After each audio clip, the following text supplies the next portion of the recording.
Okay, short answer exam questions often combine several components of the course, different topics within chemistry. So here's an example where you might have some information about an organic chemical. So here we might know that it's made of just carbon, hydrogen, and oxygen, but we have to apply some stoichiometry and perhaps something about some empirical evidence or an experimental technique. So we might have here our compounds, let's say we have 1.25 grams of it. So this will be told to you in the question. You need to know how much you actually have. And then if you completely combust it, that means you are making it into carbon dioxide and water. So oxygen is in excess, or at least not limiting. So you might have a setup like this. It's open, so oxygen can come in, heat is applied to combust it, and then something like calcium chloride would absorb the water. So if you know how much calcium chloride you had to start with, the mass increase tells you how much water you collected. And then a strong base like sodium hydroxide or potassium hydroxide here. In solution, the carbon dioxide bubbling through would be absorbed, and you'd see a mass increase there as well. So that's going to tell you at least about the carbon and the hydrogen. It doesn't tell you about the oxygen because you don't know if the oxygen came from your original compound or from the excess oxygen it reacted with. But you can work it out. Once you know the hydrogen and the carbon, you can find out what was missing. So of course, these two masses here are greater than the mass of the sample because they've incorporated the extra oxygen. All right, so let's find our moles of carbon. Well, there's one carbon atom in every carbon dioxide molecule. So the moles of carbon should be the same as the moles of carbon dioxide.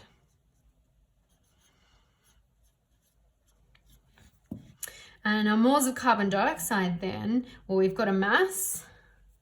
So I'm going to squeeze it onto the same line just because I'm a bit limited for space here for the video, but you would write your equal signs underneath each other on your page to keep it neater and be able to follow your working.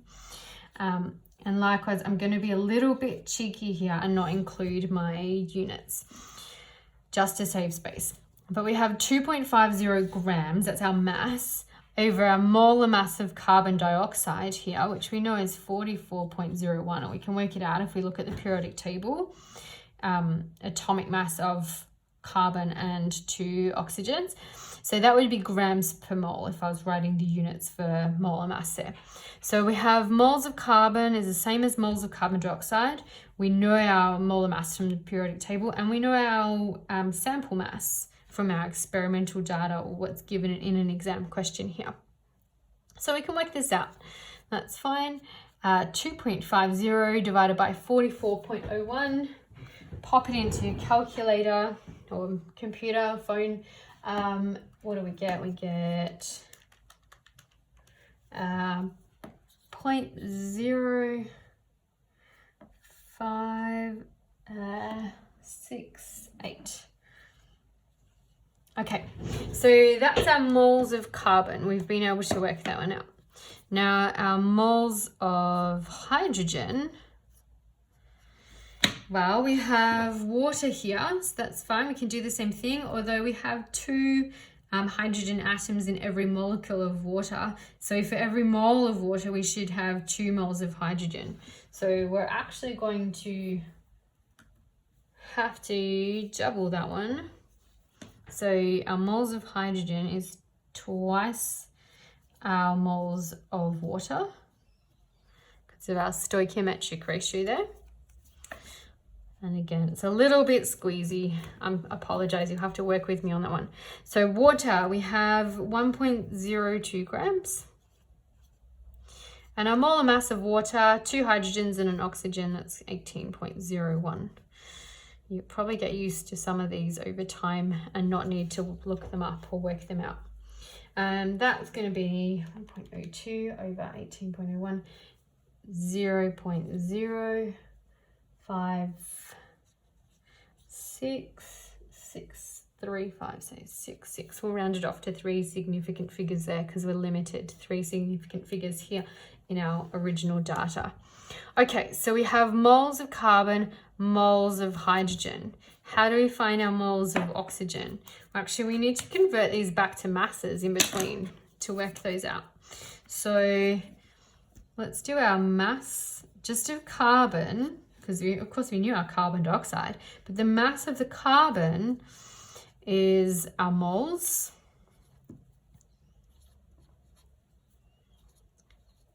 multiplied by just the relative atomic mass of carbon.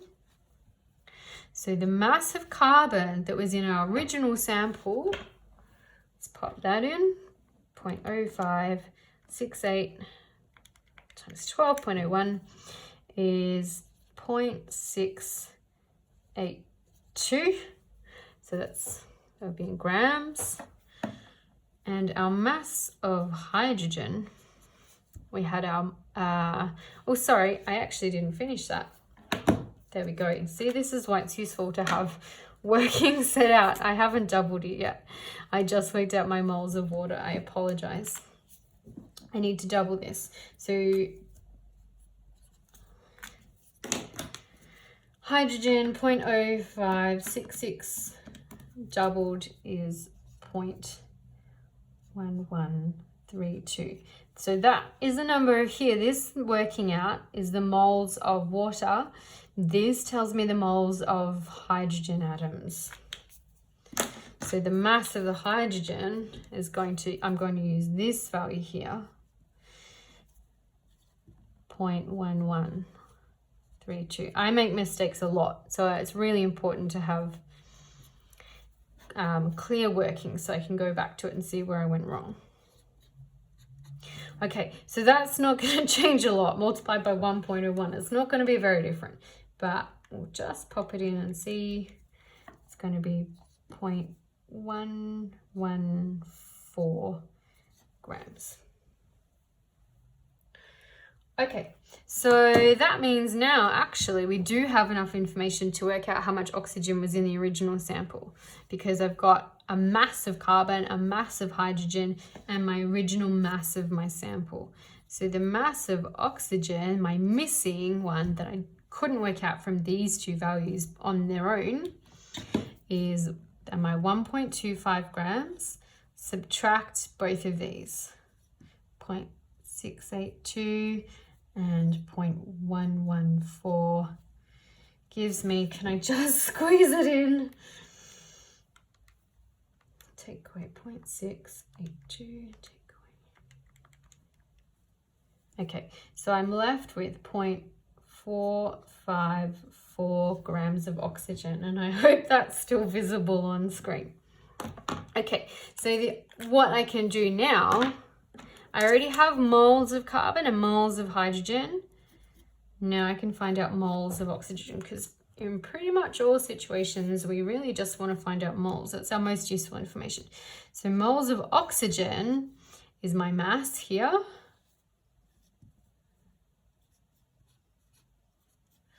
Over 16 is my atomic mass of oxygen. So 0.454 over 16 means I have 0.028. I'm going to round that up, 0.2837, so I'm going to go 0.284. So I've got moles of carbon, moles of hydrogen, which I should point out. Let's make sure we write the right one there, is that one, and moles of oxygen. Now I can do my empirical formula, because I can do a ratio. Let's do another color, since I don't have more space on the screen to do much else. So carbon to hydrogen to oxygen. We have 0.0568 to 0.1132 to oxygen's 0.0284. So if I lost you along there, I am comparing the moles of each for my empirical formula, not masses. I have to change them to moles. Now it's a ratio, that's a messy ratio. We want to have integers if we can, whole numbers. So we're going to divide all of them by the smallest value.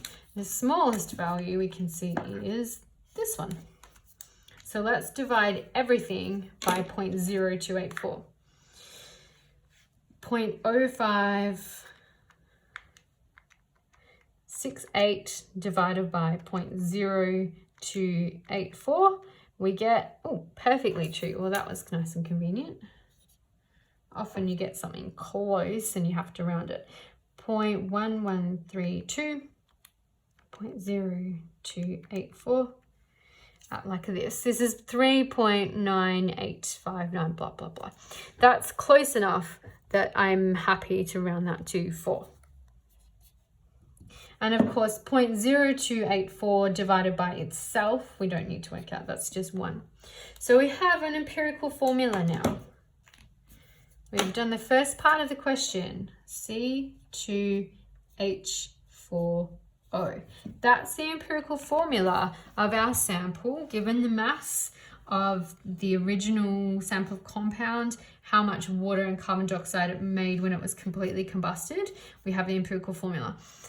The other part of the question that we might have here, if we know we can take a separate sample, obviously not the original one, it's been combusted, but we could take another sample, could be a different amount. Here I've got 1.50 grams, and we might heat that more gently just to the point where it vaporizes.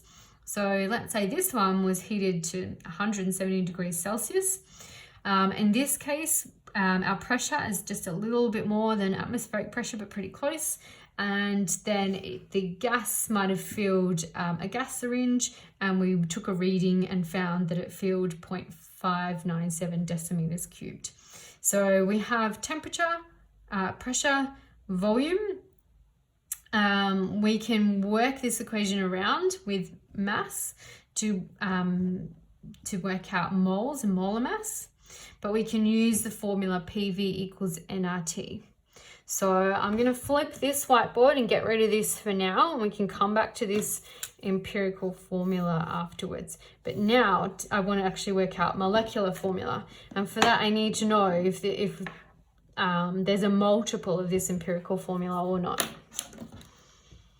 All right, so let's use PV equals nRT.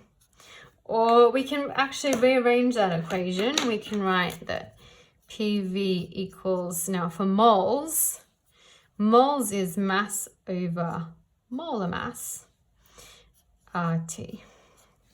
Because actually that's all we're trying to solve now. If we found our empirical formula and we want to know if that's a molecular formula or not, we need to know what our molecular mass is. So really that's what we're solving for. So let's transpose that equation. So we can move molar mass to this side.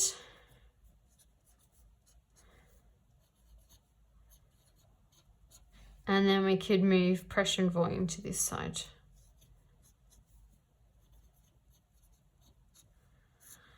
If you're not that comfortable with transposing, you multiply if we're trying to get rid of a denominator here. Or here, if I divide, these are all multiplied by each other, molar mass, pressure and volume. So to get rid of them from this side of the equation, I divide them, which means I have to divide this side of the equation as well, which is why they're on the bottom as a denominator now. Now I can just substitute in my values from the information I've been given. So what have we got? Molar mass equals the sample mass here, 1.50. And again, I'm sorry, I'm being a little bit cheeky here, not putting in units just because I'm going to run out of space on the screen. So that's our sample mass. R is just a constant. That's 8.31 joules per Kelvin per mole. That you can look up in your data booklet. Temperature, 170 degrees Celsius. Now we have to change that into Kelvin. So that's going to be, what, 443. Oh, it's testing my mental arithmetic there. Okay, so that's change Celsius to Kelvin, or our equation won't work. So you always have to change temperature to the correct units. Now, pressure and volume. The units for pressure for this equation should be pascals and volume should be cubic meters. But as long as kilopascals there, so you'd have to change that, multiply that by 1,000 and divide this one by 1,000. So those actions would cancel out. So it's okay, you can leave kilopascals and decimeters cubed as long as they go together as a pair in our equation. So pressure is 105 and volume is 0.597. All right, plug them all in. Moment of truth. 1.5 multiplied by 8.31 multiplied by 443. There's our top line divided by, make sure if you're using a calculator like this that you actually are using the brackets so it doesn't flip anything on you.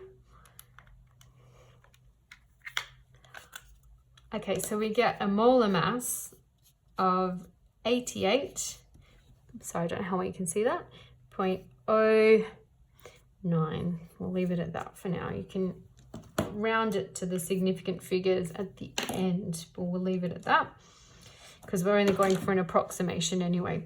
So we have a molar mass of 88.09. Now we found out before that our empirical formula was C2H4O. So empirical formula C4, what did I say? C2, be helpful if I wrote the right thing. C2H4O. Okay, how much would that weigh per mole? What would be our mass of our empirical formula? So 12.01 for carbon, double that, plus 4 lots of 1.01, plus 16 for oxygen. So empirical formula mass would be 44.06 grams per mole. And we can see here that our molecular mass here, molar mass of, if we actually look at the molecule, is 88.09. So that is roughly double.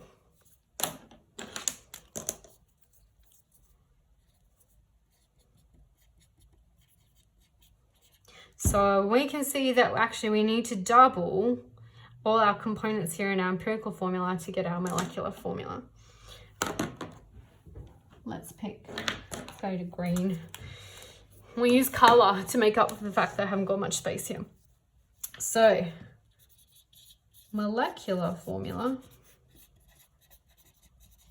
is double.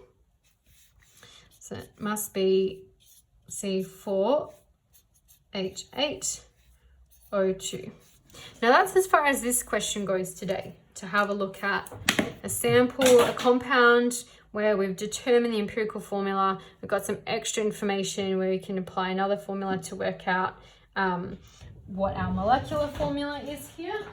And then this question might carry on. With organic, we might be looking at what the possible structures are for this. So this one might be like butanoic acid, for example. But you would need some more information, perhaps some clues about the functional groups, maybe some information about melting boiling points as well, that would indicate something about like hydrogen bonding in this here, or something about some telltale reactions. Perhaps it was reacted with an alcohol to make an ester, or it had a certain pH value or pKa value, or a reaction with a base. Something else, some other clues to fill in the rest of the picture. So we can see here now that we're starting to link our organic chemistry into our stoichiometry, and that this actually might be part of a very large multi-step question in an exam.